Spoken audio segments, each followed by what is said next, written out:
what we found was that, yes, when people were thinking about their own death, they became temporarily more religious, and they reported believing in God more than people were reflecting on something else, like going to the dentist, something distressing, but nothing to do with death.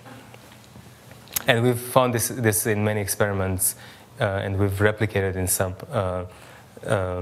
non-Western cultures as well.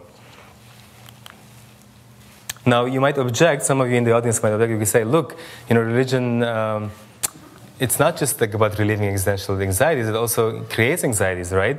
So this cartoon from the New Yorker illustrates this man who goes to heaven, and this must be St. Peter, I think, and St. Peter says to him, no, that's not a sin either. My goodness, you must have worried yourself to death, right?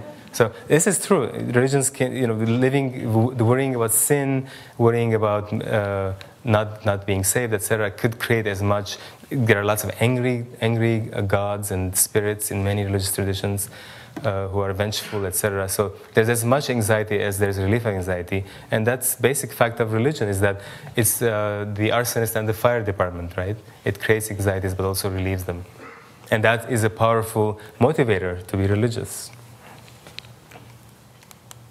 Okay, now I'm moving on to the last part of this talk, which is about the puzzle of cooperation in large groups and how is it that religion can solve this problem. This is something, again, much speculated about, goes all the way back to Durkheim. Many of you, I'm sure, recognize this idea.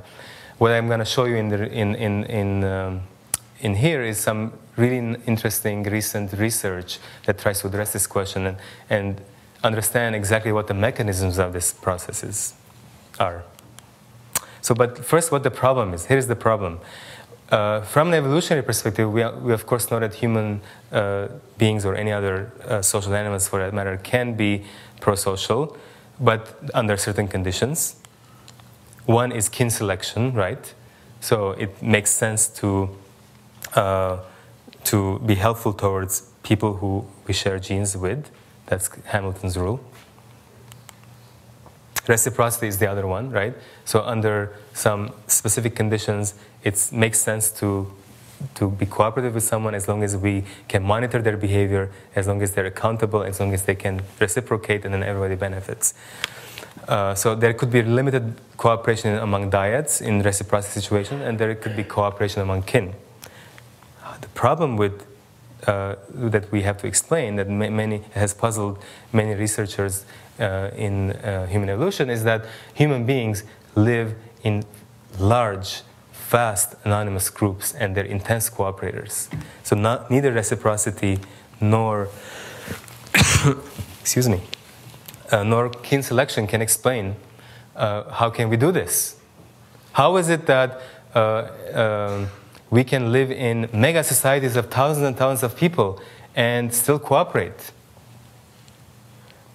The problem is that as group sizes become bigger and bigger, situations become more anonymous. With more anonymous situations, there is no incentive to cooperate anymore. People can receive benefits and not cooperate, and that would be the most advantageous strategy. So this is a problem. Of course, there are a number of possible solutions, like, for example, we can have more intense social monitoring, but these mechanisms are very expensive. Creating institutions of social monitoring can be very expensive and it can be very fragile. My claim, and it's not my claim, it's the claim of many others, but I'm agreeing with many researchers here, is that historically speaking, in the last 12,000 years, when these social institutions to enforce cooperation in large groups were absent, were hard to enforce, the only game in town was religion. And religion might have led to large anonymous cooperative groups in which most of humanity lives today, even though I'm going to also argue that you don't need religion anymore to maintain these cooperative societies. So the basic idea here, that how does religion do this? The idea is that watch people are nice people, right? So we all recognize this. If you put cameras in drugstores, people are less likely to steal. when many groups when many charity groups raise money in public, why they do it in public? Because when the collection box comes to you, what do? Everybody's watching you, you put the money, right? So watch people are nice people, and the idea is that once we have moralizing supernatural agents, then we can outsource social monitoring duties to these supernatural agents, right? So even if Johnny is tempted with cheating, and nobody can watch him in these large anonymous groups, if he thinks that God is watching him, then he's going to be less likely to cheat. That's the idea. So the idea is that awareness of supernatural watchers might facilitate cooperation in anonymous situations. Is this really true? Does this really work? A few years ago, my graduate student Azim Shariff and I did a couple of experiments to test this idea. It had never been tested. Here's what we did. We used a technique from experimental social psychology in which we can induce a certain idea. We can plant an idea inside the heads of our subjects without our subjects being aware of what this idea is. So it has an effect on them implicitly, unconsciously, but not explicitly. They don't have a conscious awareness when we interview them, ask them, what were you thinking about? Here's one way to do it. There are many ways to do it, but here's one way to do it. It's called the unscrambled sentences method. Subjects come into the lab, we give them a sheet of paper and say, first thing we're going to do is we're going to play a word game. We give them these unscrambled sentences, and their job is to put the sentences back together in a meaningful way. So divine dessert thee was becomes the dessert was divine. Felt she spirit thee becomes she felt the spirit. And then so on and so forth. So we gave them 10 sentences like these. 5 of them had supernatural themes like divine, spirit, God, etc. In the control condition, subjects did the same exact game, but without any supernatural words. We also had a secular prime condition. We want to compare the religion prime with the secular mechanisms of enforcing cooperation. So we prime people with words like judge, police, etc. Then we had people play with what's called the dictator game. A dictator game is a pure measure of generosity.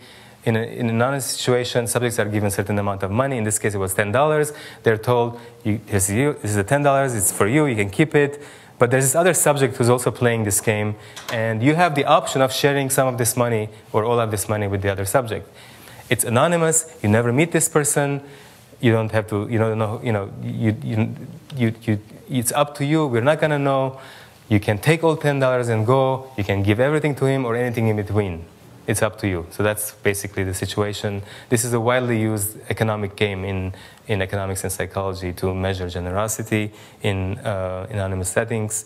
And when the situation is completely anonymous, most people are selfish. University students are more selfish than adults.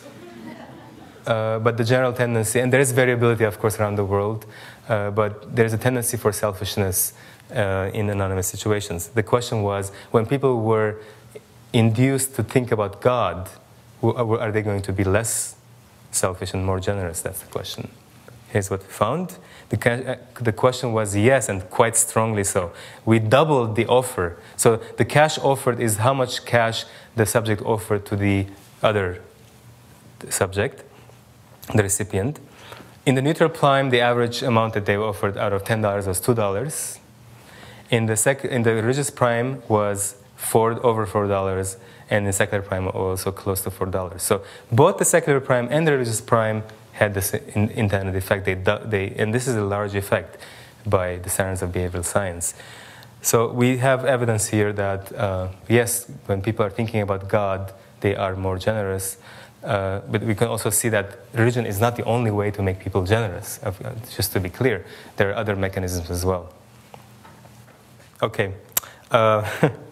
There's a missing slide here, but it's okay. I just wanted, let me tell you what that missing slide was. So when these studies were published, to our surprise, we got a call from the New York Times Magazine, and they said, we really like your experiment. We want to include it in our annual Year of Ideas issue.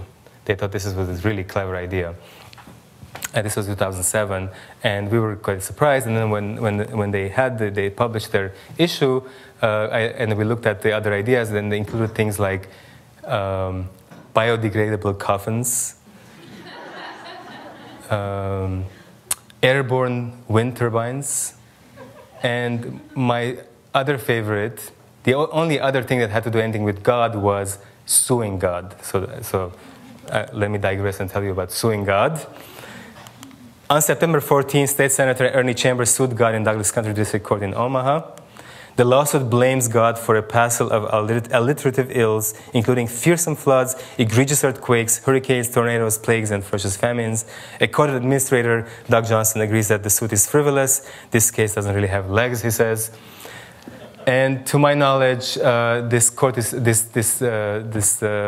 lawsuit is still pending because the defendant has failed to show up in court.